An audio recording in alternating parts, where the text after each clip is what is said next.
Hi everyone, Roger here from Backyard Bee and Garden. It is time to harvest winter squash. So this is my setup for winter squash. I usually just set it up on some wire and let it grow upwards, and I kind of let it take control. I did plant quite a few plants this year, about 4 or 5 to each area here, and what's great about this is when the plant dies off, it's time to harvest. You may even get some more if you just let these grow along the ground, which I like to do. And you see here's a little hidden one right here that is still growing and maturing, and that might grow all the way till the end of October, so that might actually be a great winter squash in a short bit. But let's harvest some of these. So the best thing to do when they're dry like this is you just snap them off the vine. You can take the whole piece off if you want, the whole neck here, but I like to leave that piece on. It helps seal the plant up. Let me show you what I'm talking about. So these over here, you can see they're actually going to drip slightly because the stem snapped off. So you lose a little bit of moisture, but the plant is actually going to seal this back up, and you can store these for months in a nice, dark, cool area. Now there's a cool tip to have these last longer, and if you have a pool, dip them in chlorinated water, or just get a bucket or a spray bottle and just spray them lightly with some chlorinated water, and it kills the outside bacteria, seals them up, and they will last a lot longer. So I have a lot more to harvest. There's another hidden one right here. This is cool. You gotta love it when you have the little hidden ones. And see, this one's actually ready to be picked, and it's a little green, but that's going to ripen just in the basement. I'll just get the dirt off and dip that in some pool water because it has some mud on it to keep any bacteria from growing. And that's really all there is to it. Winter squash is absolutely amazing to grow because you can enjoy it for the entire winter, and like I said, it can last months and months. And we just like to bake these in the oven, and it usually takes 3 to 4 hours for some of the larger ones. The smaller ones you can actually slice, put some brown sugar on it, and some cinnamon, and absolutely amazing. Now we've already eaten some of these, but I'm going to harvest these. I'll make a small pile, and let's see how many I got. Getting to be a decent pile here.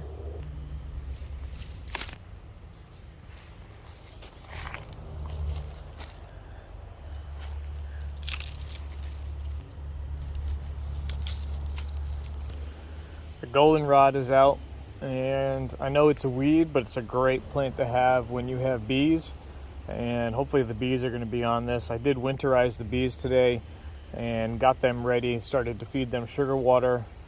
No video on that, unfortunately, because I had to get it done, and it still took me like 3 to 4 hours to get it done, but I'll bring you down and show you real quick.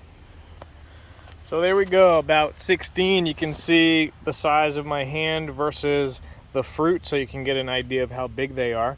Some are pretty big, some are kind of smaller, which is fine. This would slice up nice for a small meal. And we already ate 4, and I already gave some away too, so I actually had more. I probably had about 25 to 30, not counting the ones that we've already eaten or I've given away. So not a bad haul for the winter. Kind of neat. I just realized that the honeybees, I don't know if you can catch them, are in the asparagus. I didn't even know that this was a crop that honeybees like. They're probably collecting pollen. And this is my little asparagus bed. This is a 2-year-old bed, and it takes about 3 to 4 years to get enough so that you can actually get a harvest that you can eat. But you can see here they're growing pretty well. So these will die off, and maybe they'll reseed some too. We'll have to wait and see. But pretty cool to see the bees in here, the honeybees, collecting pollen from these. These are my plum plant cuttings, and I propagated these. They grow really well if you cut them and propagate them just in some soil. Some died off, but a lot of them took, and I'm going to use these to make some small plum bonsais.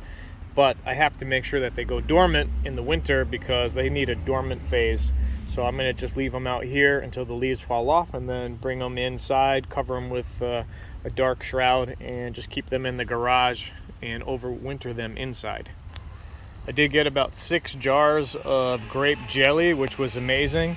And you can see right here on my arm, a little swollen right there. That's where one of the bees still got me, right through my gloves. They can actually sting you right through a bee outfit.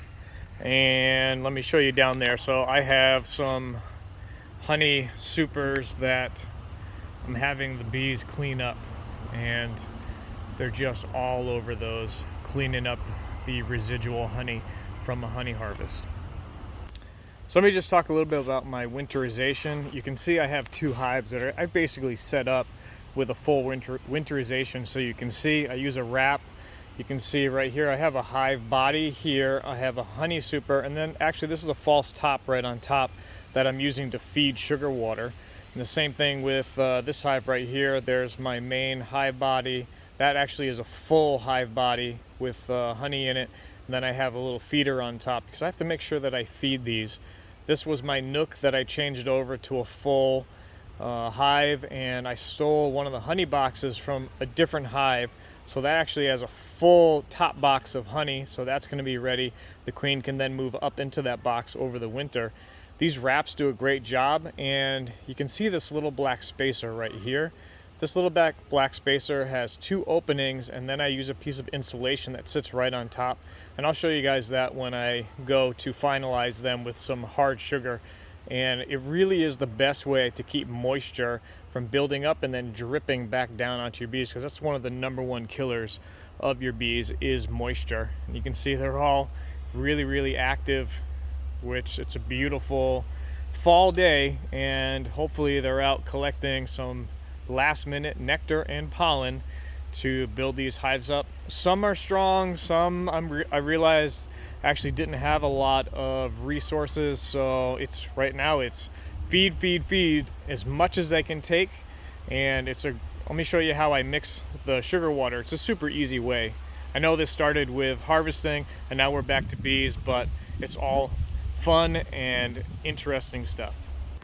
Now, I don't know if you know, but I know I don't do a lot of videos specifically for the growing season. I try to, but I actually have an Ask the Car Experts YouTube channel. That's my channel, and I have about 70,000 subscribers, and I do a lot of repair videos on BMWs and automobiles. That's my main gig, and bees and gardening are my side hobby. So the best thing to do is go and get some sugar and I used Restaurant Depot, so I could get a 50-pound bag relatively cheap, and because you need a lot of sugar. Then use a Home Depot bucket. All right, this is really the best way. I don't cook my sugar water anymore, and you can see the bees are actually taking in what they can. Got to make sure they don't get in here because they just drown. But all I do, and this time of year you want to do a 2-to-1, so 2-part sugar, 1 part. I'll say hi to Zion. Hi, Zion. He got sprayed by a skunk yesterday, so I had to wash him with baking soda and peroxide. He smells a little bit better, but he's still a little stinky, huh? Yes, you smell like skunk. All right, so you can see right here, this is the sugar water mix. You just pour it into a bucket, spray it with some water, about 2-to-1 of water. Stir it up with a rod and just pour it into the containers to feed your bees. It's that simple. It's the no-cook method. I used to always cook my sugar water and boil it down. You don't have to. Man, it saves so much energy and time just by putting it into a Home Depot bucket. Wow, that cover needs to be replaced.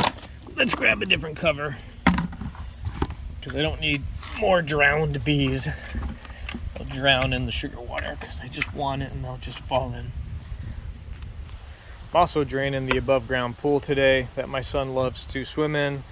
And this is actually, if you do have a small pool, the best thing to do with your vegetables that you are storing, or pumpkins even, you just drop them in the pool to give them a dunk in the chlorinated water and they're good to go. It kills the outside bacteria.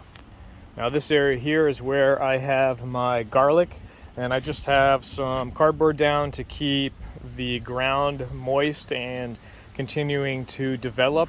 and you plant your garlic in basically Halloween, October 30th, 31st. That is the best time to plant your garlic, and we're definitely gonna do some garlic planting. I do that every year. I always get a ton of garlic. I can show you how much I got because I have it hanging in the garage. And then these are my winter lilies, which these are awesome. They only flower at the end of the season. You can see they're starting to bud, and it's just one more thing that the bees enjoy at the end of the season. I got another bush here and one more in front of the house, and it's just when these flower, it's really the end of the season. It's like 2 weeks and then it gets cold, so they're starting to bud. It's starting to be about that time, but it's still warm today, which we're having a great warm day, right Zion? Yeah, let me show you that garlic. So here's my garlic. It's been hanging for some time since I think I posted a video on it. Some great bulbs. These are ready to store for the winter. I'm gonna pick the largest bulbs to plant into the garlic area, and then all the rest I use for cooking and for Christmas presents and whatnot. I usually use honey, garlic, and things that I made for Christmas presents, bonsai trees, stuff like that, which makes it very personable and fun. There's my main plum tree. No plums this year, unfortunately, and we just let some butterflies go. I got some good sugar pumpkins this year, and I got some here also, some inside for cooking, some regular pumpkins in front of the house. So we are basically getting ready for the end of fall and getting ready for winter. I hope you guys enjoyed this, and let me know, if you come and join me at Ask the Car Experts YouTube channel, just shoot me a comment that you found me on Backyard Bee and Garden. It'd be pretty funny, and I will talk to you guys later. Bye everybody.